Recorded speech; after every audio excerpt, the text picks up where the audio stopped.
Hey, it's Yay for Yarn, and today I'm going to show you how to make the easiest knitted hat ever. So this project is super beginner friendly. Basically, we're making a hat out of a knitted garter stitch rectangle. So if you can cast on, work the knit stitch, and bind off, you can totally make this hat. We're not working in the round, we're not messing with any ribbing. This is just the most basic hat construction that you can possibly make. Super easy to do. So this project is great for all of you beginner knitters. If you are looking for a very first project, this is it. It doesn't take a super long time to make. You can make it in any yarn that you like, and it's very simple to put together. So this pattern is written for 6 different yarn weights. I have 5 of them here because I'm going to make the 6th one in this video as I demonstrate how to do it. So all of these hats are made from a garter stitch rectangle, and if you're not familiar with the term, garter stitch just means that we're knitting every single row back and forth. And every one of these hats made from a rectangle is made in a different yarn weight. Now, if you're not familiar with the yarn weight system, the standard yarn weight system, I do have a video on that. There is a link to that video in the description box down below where I explain all of the different yarn weights as far as the thicknesses of yarn that are available. So I have made this pattern in 6 thicknesses of yarn. So this is the number 1 super fine or fingering weight. This is the number 2 fine or sport weight. A lot of baby yarns out there are sport weight. This is number 3 or DK weight, which is also called light worsted. This is number 4 medium or worsted weight. And then we're going to make the number 5 hat, the number 5 bulky weight yarn hat in this video. And this one right here is the number 6 super bulky weight. So not only does this pattern come in 6 different yarn weights, it also comes in 10 sizes. So for every yarn weight, each yarn weight is kind of its own little pattern, but for each one of these, it comes in 10 different sizes, and those sizes go from preemie to an adult large. So what you're going to want to do before you begin is you're going to go ahead and click the first link in the description box down below and go to view the free written pattern, the free version of the written pattern. Or you can purchase the large print ad-free printable PDF version of the pattern in my shop by clicking the second link in the description box down below. And that PDF printable version includes a whole bunch of different charts that show you all of the correct stitch counts and all of the instructions in the pattern, plus a printable chart that you can keep on hand anytime you want to make this pattern. You can just whip out some yarn out of your stash and knit a garter stitch rectangle according to the instructions on the printable. So these hats are designed not only to be worn with the brim folded up, but you can also wear it with the brim folded out like this, and then it kind of gives a slouchy hat shape. So you can choose how you want to wear it, either straight with the slouchy shape or with the brim folded up for a different look. Now, one thing that I should mention here is that all of the pom-poms that I've used here are removable.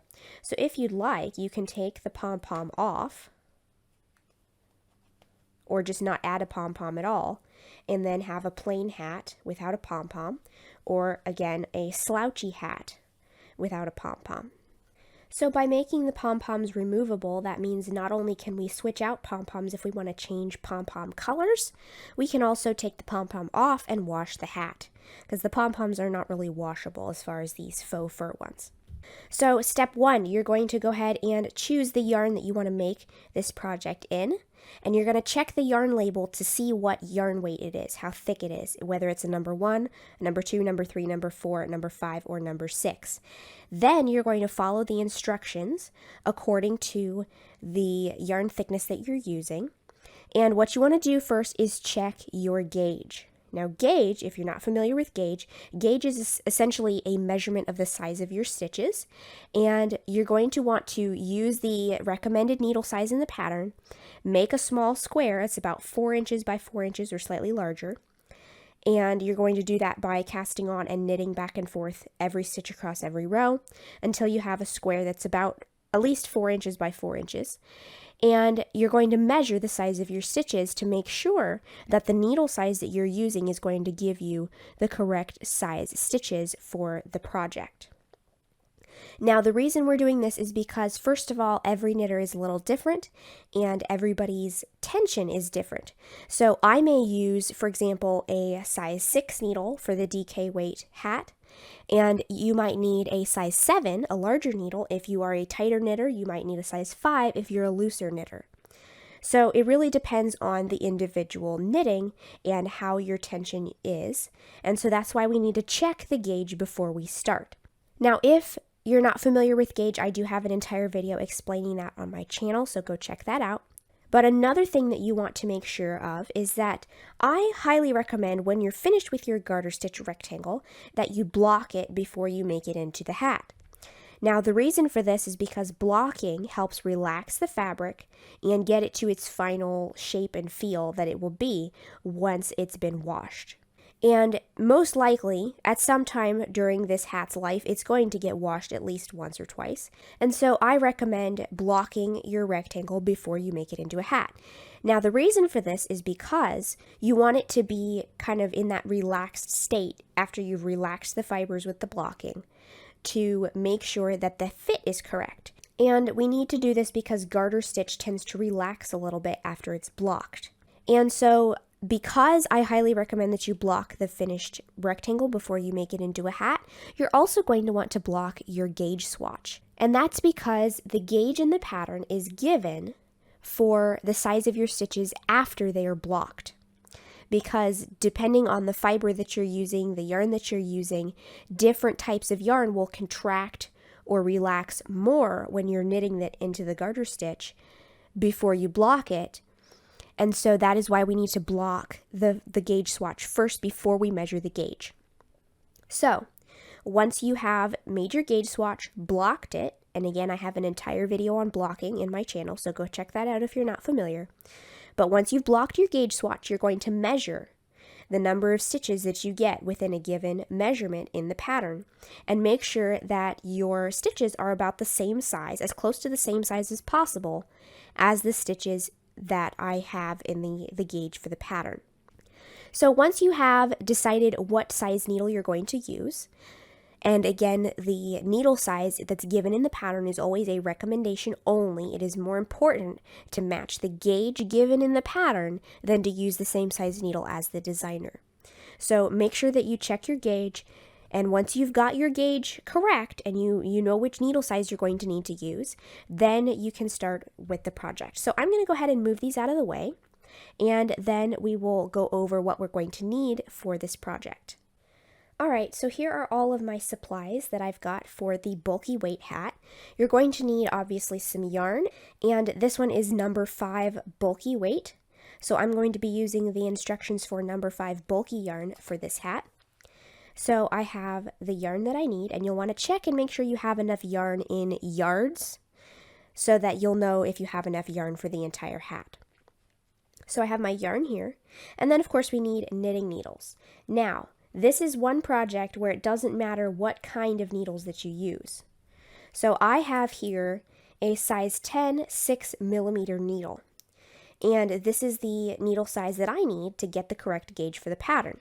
However, with whatever needle size that you're using, with this project, it doesn't matter whether you're using a straight needle or a circular needle. I'm using a circular needle mainly because I don't want the ends of the needles banging all over my table as I'm filming the tutorial.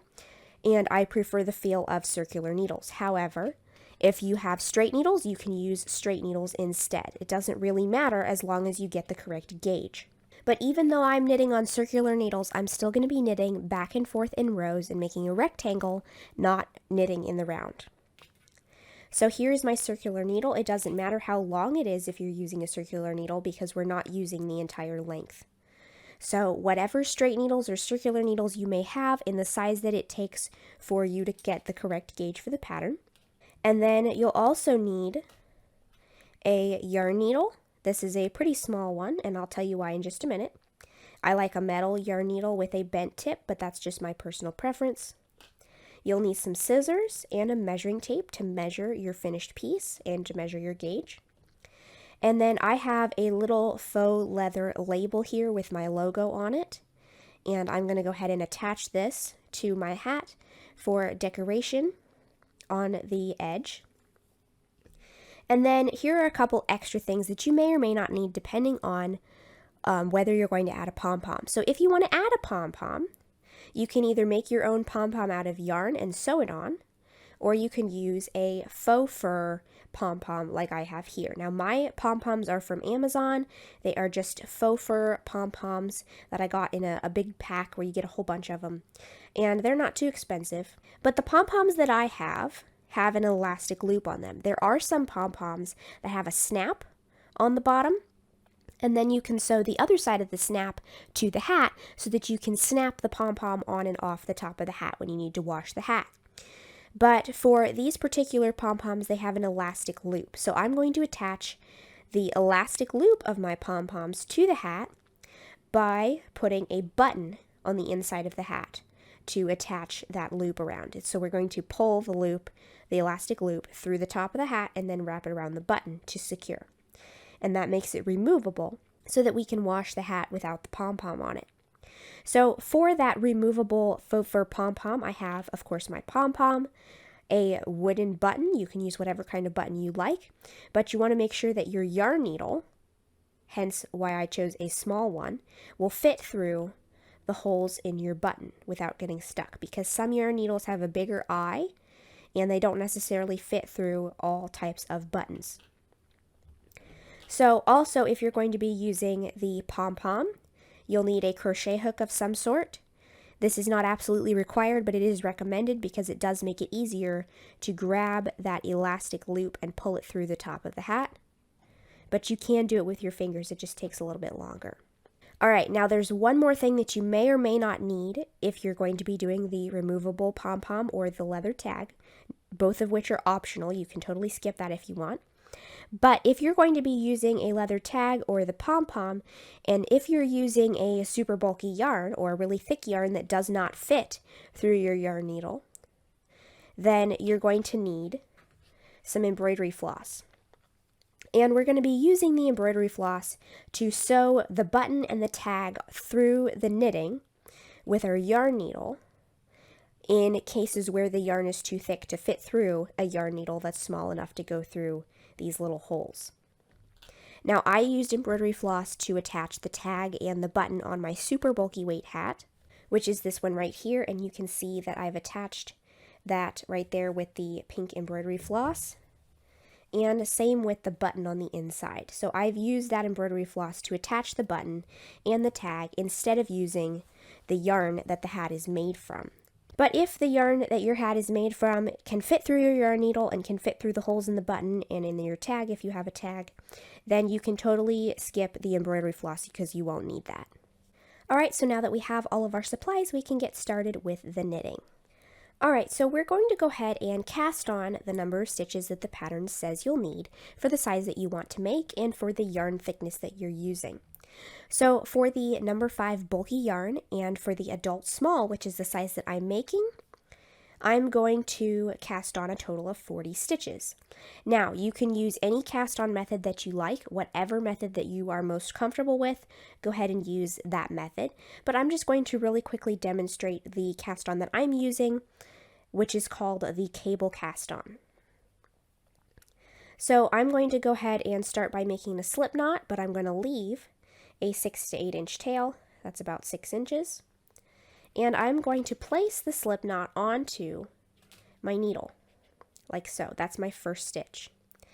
Now I'm going to hold my yarn in the left hand because that is my preference. I knit continental style, which means you hold the yarn in your left hand. But if you hold the yarn in your right hand, it doesn't matter. You can do it either way, just however you would normally work your knit stitch. Alright, so I'm going to insert my right needle into that first loop as if to knit through that stitch. Then I'm going to stretch the stitch way out, lift it up, and place it on the left needle, like so. And we're going to leave it kind of loose like that. And I'm going to go ahead and insert my right needle in between the first loop and the second loop on my needle. And then I'm going to knit in between those two stitches, pull on that loop to stretch it out, lift it up and place it on the left needle. Again, I'm going to insert my right needle in between the previous stitch and the stitch I just made and knit through that, pull on the loop, lift it up, and put it on the needle. So if you are familiar with basic knit stitches, then you can make this cast on. And if you want to see that demonstrated a few more times, you can just rewind the video and play that little section over again and practice along with the tutorial. Now I'm going to go ahead and keep casting on until I have a total of 40 stitches.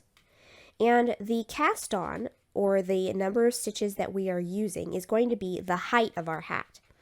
So when we put our hat together, the rows are going to be going up and down because we're going to take our rectangle, which is knit this way, and turn it sideways so that the rows are going this way. And so the width of our cast on is actually the length of our hat. So I'm going to continue casting on until I have the total number of stitches that I need for the size that I'm making in the yarn that I'm using. Alright, so that is my last stitch.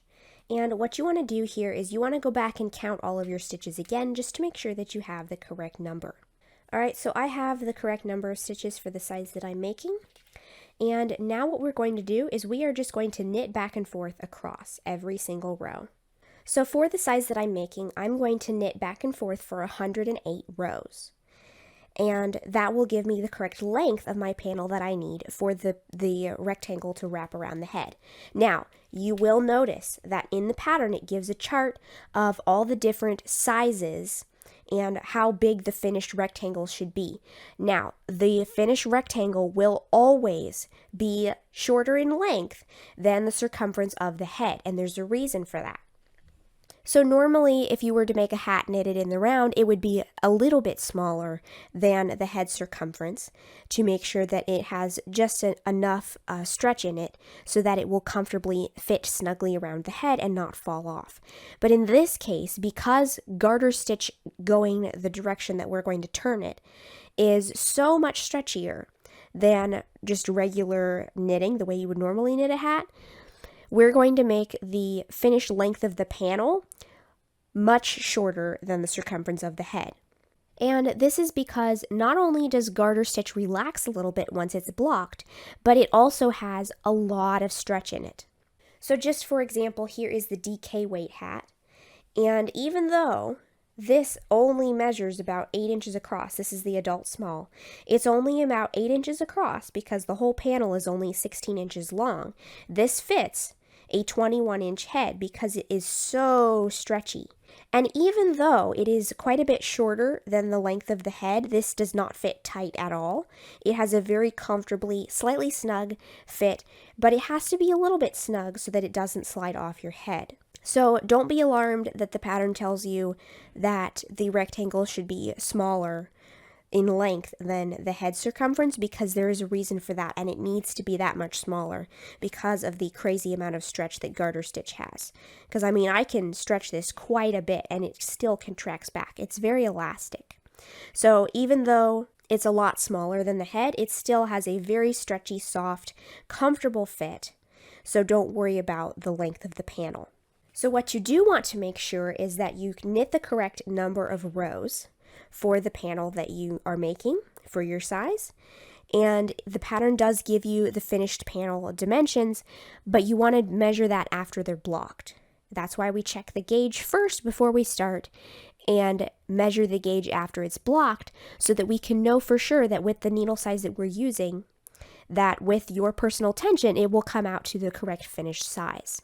So I'm going to go ahead and knit back and forth on my panel for 108 rows, like the pattern tells me to do, for the size that I'm making. So this is how I like to work the knit stitch, but if you are a total beginner, you are likely learning the English method, which is to hold the yarn in your right hand. So you're probably either tensioning the yarn in your right hand and going like that, or else you might be just holding it like this and wrapping it like so. This is the method that most beginners are taught to use. There's nothing wrong with this, but I personally prefer continental style, which holds the yarn in the left hand, because for me, that is significantly faster and more efficient. But just use whatever method that you are comfortable with to make your knit stitches. and you're going to knit every stitch across each row for the correct number of rows for the size that you're making. So like I said, I'm going to continue knitting across every row until I have knit a total of 108 rows. And once I get to that point, once I have the panel to the finished length that it's going to be, I'll go ahead and show you how you can count your rows and know how many rows that you've done. And I also have a video on how to count your rows in my channel, and you'll want to refer to the how to count your rows in garter stitch section of that video. But I'm going to go ahead and show you that on this video as well once I have knit my panel. Alright, so I have my rectangle basically finished. I've knit all of the rows that I need for the size that I'm making. Now, just a quick note for any of you who may have said to yourself when you watched me grab the yarn for this, oh, I have a skein of Brava Bulky, I can make the adult small with that one skein. Well, not quite. You actually need a little bit more than one skein of Brava Bulky to make the adult small. But now that we've got that out of the way, I'm going to go ahead and show you how you can count your rows to make sure that you have the correct number of rows for the size that you want to make. Alright, so here is my cast on edge. And when you count, you want to make sure that your piece is facing the direction so that there is a small ridge in between this first squiggly ridge right here. You want like a small divot in between the cast on, which is right here, and this first squiggly ridge. Okay, so that's how you know you have it facing the way that it will have the even rows facing up. Alright, so now that I know for sure that I am looking at the correct side of the fabric to be counting from, I'm going to go ahead and count each one of these little squiggly ridges as 2 rows. So if we stretch the fabric kind of like this, you can kind of see how that this little squiggly ridge is separate from this one and this one and this one because they are kind of have little valleys and peaks in the fabric like this. So here's the ridge, and then there's like a groove in between, and a ridge and a groove in between. So each one of these squiggly ridges is 2 rows. So I would count 2, 4, 6, 8, 10, and so on until I get to the top of my piece. Now, when you are counting, you want to make sure that you're counting pairs of rows, like I mentioned before, but each one of these patterns for each size, you're always going to end with an even number of rows total. So if you have an even number of rows total, then when you have your cast on facing up so that there's a little ridge in between, as opposed to on the other side, there is no ridge in between the cast on and that first squiggly ridge. When you have your piece facing that side up, and if you've worked an even number of rows, then your last row will have all of these bumps of yarn sitting right up against your needle. Now, if you're looking at it from the other side, if you've done an odd number of rows, then it will look more like this, where the little bumps are not right up against the needle, but they're a little bit down from the needle, and there's kind of a groove in between the squiggly ridge that's below and the stitches on your needle. So if you have done an odd number of rows, that's what it will look like. But as long as you've done an even number of rows, you should have the bumps up against the needle on the last row that you just worked. And the bumps against the needle count as a squiggly ridge too, so that's 2 rows. So I have already counted, and I have the correct number of rows for the size that I'm making in the yarn that I'm making it in. And if you're not familiar with how to count rows and you need a little bit more help with that, I have a video on how to count your rows in my channel. You can go and watch that before you continue on to make sure that you have the correct number of rows. So now what we're going to do is we're going to bind off. And we want to bind off loosely, mainly because a lot of people tend to bind off on the tighter side. So we're going to make a conscious effort to bind off loosely, and I'm going to show you how loose it should look. So to do this, I'm going to knit the first stitch, lift it off my needle, and I want to make sure that I can see a gap between the stitch I just knit and the needle. You see how loose that is? That's what you want. So now I'm going to hold on to that with my index finger here, knit the next stitch. I should still see a gap between the previous stitch here and the needle. Then I can pick up the first stitch and pass it over the second one with plenty of room. And you can see how much looser the loop is than it would normally be, because this should not be sitting up against the needle like this. It should be stretched out to the point where you can kind of see in between the stitch you just did and the needle. So again, I'm going to knit the next stitch loosely so that I have a gap in my loop. Then I can pass the first stitch over the second one. Make sure that that stitch is still loose. Knit the second one, pass the first stitch over the second. And we're going to keep doing this all the way across. And by making these stitches so loose, not only are we making it easier on ourselves when we're binding off, because if your stitches are not this loose, then when you go to pull on it to pass the stitch over, that tightens the stitch a little bit. So if your stitches were at like regular tension like this, and you go to pass this over another stitch, it's going to be even tighter than it normally would be. So that's why we need to make sure that they're looser. So not only does it make it easier when we bind off very loosely, but it also gives the edge a little bit more stretch.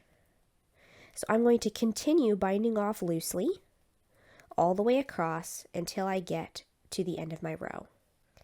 All right, there is my last stitch, and I've bound off the very last stitch. I only have one loop left on my needle. So now what I'm going to do is I'm going to leave a tail, not quite a yard long, but pretty long. This is about how long I have it. And I'm going to go ahead and cut the yarn. So now I'm going to go ahead and stretch the loop on my needle until the tail comes out. And that is the end of the knitting. So now we have our finished knitted rectangle. All right, so now that our rectangle is finished, the next thing we need to do is block it. And if you watched the earlier part of the video, kind of towards the beginning, I did mention the blocking aspect.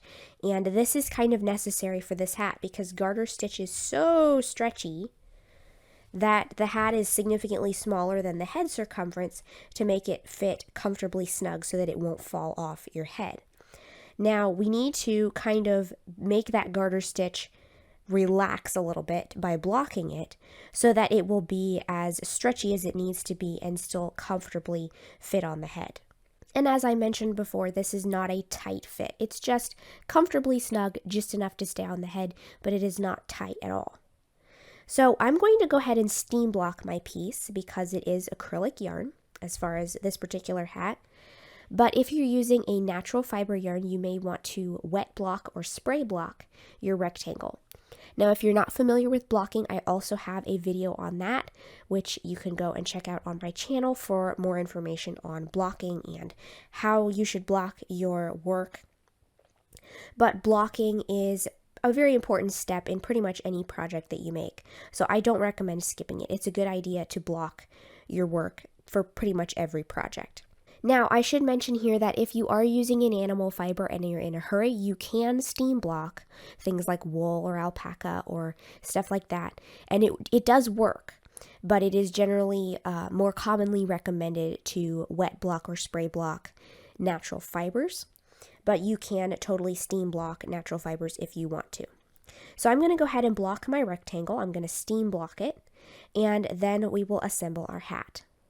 All right, my rectangle is blocked, and it is still very stretchy and elastic, but it has a more pliable kind of feel to it. And this is ideal for the hat that we're making. So now what we're going to do is you can see that I started with a short tail, and I ended with a long tail. So what we're going to do is we're going to take the two short ends of our rectangle and fold them to the center, like so. So we're going to leave the short tail hanging for just a minute, and we're going to grab our yarn needle, and we're going to take this longer tail and feed the end of that into our yarn needle. And we're going to use this tail to start seaming up our hat. So what I'm going to do is I'm going to start at the bottom, and I'm going to take one stitch from the cast on and one stitch from the bind off, and I'm just going to whip stitch these edges together. Nothing fancy, just kind of an over and over stitch. So I'm going to come back across here again, grab the next stitch from the cast on and the next stitch from the bind off, and make a stitch. And I'm always making my stitches in the same direction. So I'm going to come from right to left, pick up one stitch from each edge, and then come over here again and go from right to left, and from right to left. And I'm going to continue stitching these two edges together in this manner until I get all the way up here and connect them up at the corners at the top. All right, so I'm down to the very edge. We're at basically just the last little corner bit right here. I'm going to stitch those corners together, and then I'm going to take one more stitch through the place that I already stitched, wrap the yarn around my needle, and pull the needle through to make a knot, because we want to secure that seam. And the reason we make a knot there is to secure that seam, because now we're going to go ahead and cinch the top of the hat closed, and we don't want to be messing with this seam as we pull on the yarn to cinch the top. So what we're going to do is, when we cinch this closed, if we pick up a strand of yarn from every single squiggly ridge, then it won't close all the way because it'll be too bulky at the top. So what we're going to do is we're going to pick up a strand of yarn from every other squiggly ridge. So I'm going to pick up one, skip one, pick up one, skip one, pick up one, skip one, pick up one, skip one, all the way around. And by only picking up every other ridge, a strand from every other ridge, that will keep the bulk out of the cinched area so that we can actually cinch it mostly closed. There is going to be a little bit of a hole left, but we're going to take advantage of that to use that little hole to attach our pom-pom. So I'm going to go ahead and pick up a strand from every other squiggly ridge on this edge of the hat all the way around. All right, so we're almost back to the beginning. And I'm going to go ahead and pick up a strand from right where I started. And then we're going to go ahead and pull on this yarn to cinch the top of our tube closed. And you can see we have just a little bit of a hole left. That's actually a good thing. So what I'm going to go ahead and do is I'm going to bring the yarn through to the inside of the hat by poking the needle to the inside. And then I'm going to pull on this again just to make sure that it's as tight as I can cinch it. And then I'm going to pick up a strand of yarn right next to the hole, right about there, wrap the yarn around my needle, and pull the needle through to make a knot. Alright, so at this point, if you were assembling a hat that is in a super bulky yarn, and if your yarn is too thick to slip through one of the buttons, or if it's too thick to slip through your yarn needle eye that fits through the button, then you would at this point weave in this tail and then attach the button with the embroidery floss, as I mentioned at the beginning. So if you are using that super bulky yarn, you'll need to use embroidery floss to attach your button. But for all of the smaller yarns, we can use the yarn that we still have on the needle to attach our button. So as you can see, here's the seam of my hat right here, and I've just made a knot on the inside right next to that hole. So I'm going to go ahead and put the yarn needle with my bulky yarn through the hole in the button, like so, and we're going to stitch this button on through the top of the hat right next to that hole. So I'm going to bring my yarn needle down through the fabric to the outside, and then come back into the other hole, and then back down again, just to make sure that it is plenty secure so that that button will not come off on its own. Okay, now that I've stitched the button on securely, I'm going to bring my yarn back to the inside just to the side of where I stitched my button, where my yarn had gone down through the fabric. I'm going to pull it pretty tight, and then I'm going to go ahead and make another knot right next to my button. And this will also secure the button so that it can't come loose.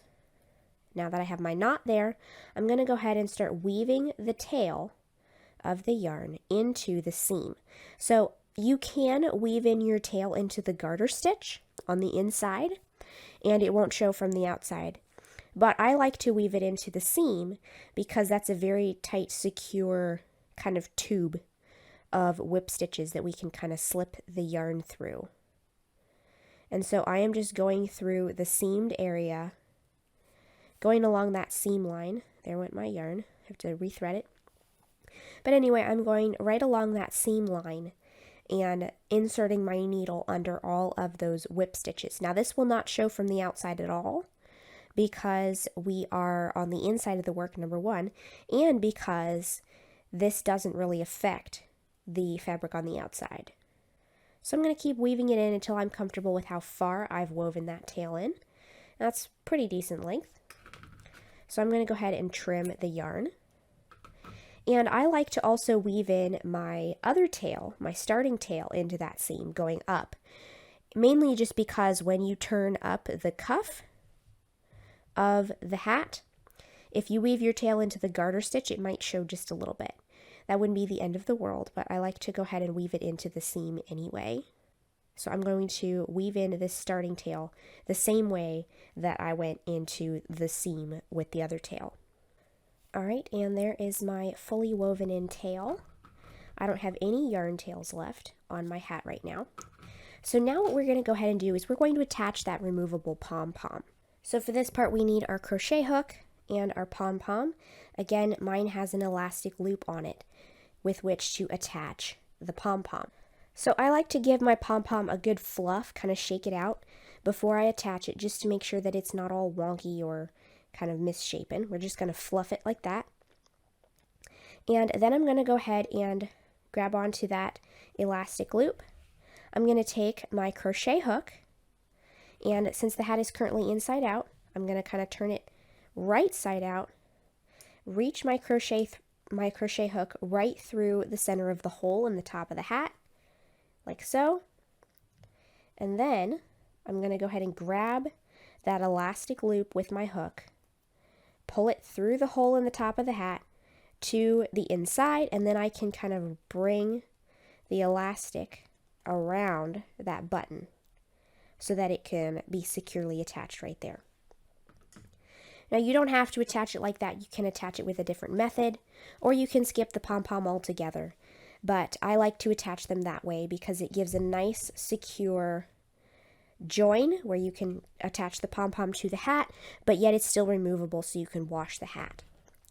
So there's only one last touch to add to this hat. This is totally optional, but I have my own custom tags with my logo. These are faux leather. I bought these on Etsy. And I'm going to go ahead and attach this, fold it around the edge right there.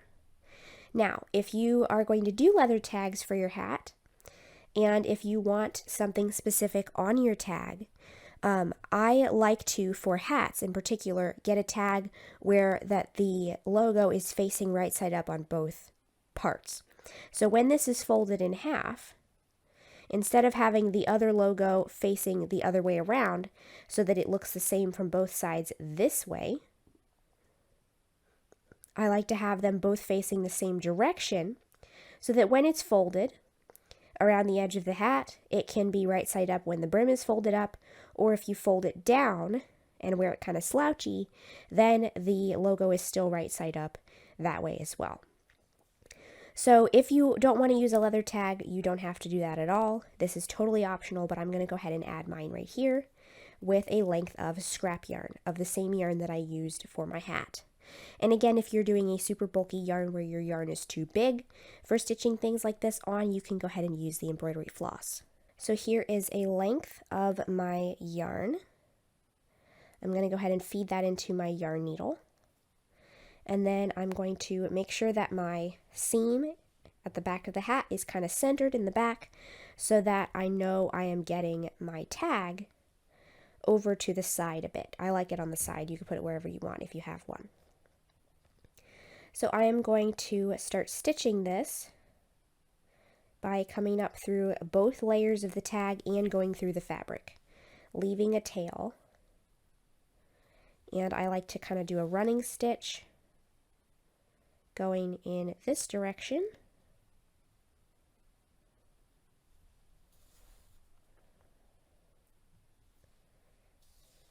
And then, because that leaves a gap in the middle, I like to come back up and then back down to fill the gap in the middle, which also kind of fills the gap on the other side so that the entire thing is stitched all the way across. Now I like to go ahead and bring my current working yarn back down through just the hole in the tag, because I'm going to go ahead and take the little tail and bring it down through that hole so that the end or the knot is not right on top of the tag right there. So just real quick, I'm going to grab this little tail, thread it through my yarn needle, and bring it down through the hole in the tag. And then, since both of these are coming out of the same place and it's hidden underneath the tag, I'm going to go ahead and tie them in a knot just to secure.